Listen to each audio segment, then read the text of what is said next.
You know what? See these things that you guys are saying, I have decided to follow Jesus. I have decided to follow Jesus. Do you know where that song came from?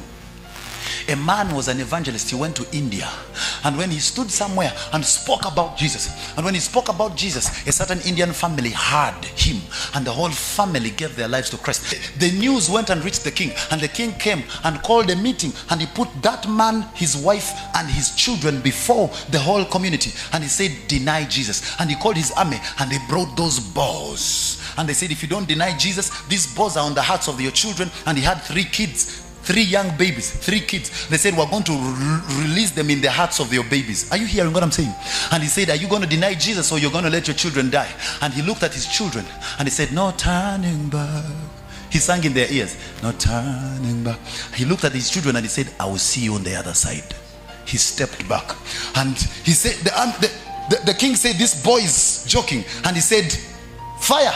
And these soldiers released bows, and as the man is watching, these bows entered the hearts of his boys, and his boys fell down and died. And the man said, I have decided, someone say consecration, to follow Jesus. And he kept on singing it loud, no turning back, no turning back. And they brought his wife and they undressed him before the whole community, and they said, if you don't deny now, we're going to release 6 bows in this woman. And they put 6 soldiers, and they released the momentum of bows. And the man went to his wife and went to her ears, and he said, baby, I will see you on the other side.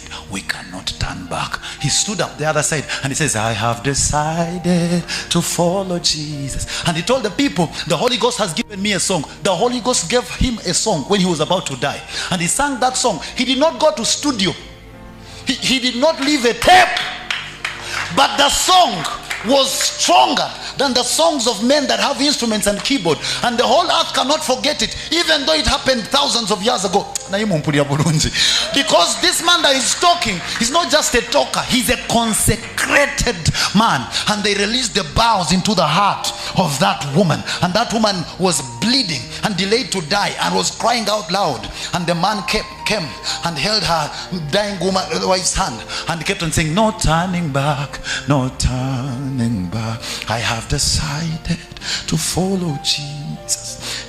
Even when the pain was in that heart, she kept on saying, we are not turning back, we are not turning back. He laid hands on his wife and he says, baby, reach well, I'm coming. She stood up here, and he told them, you don't have to undress me, I will address myself. And he undressed, saying, I have decided to follow Jesus. Put himself like this, and he says, shoot your best, I cannot deny. Somebody say consecration.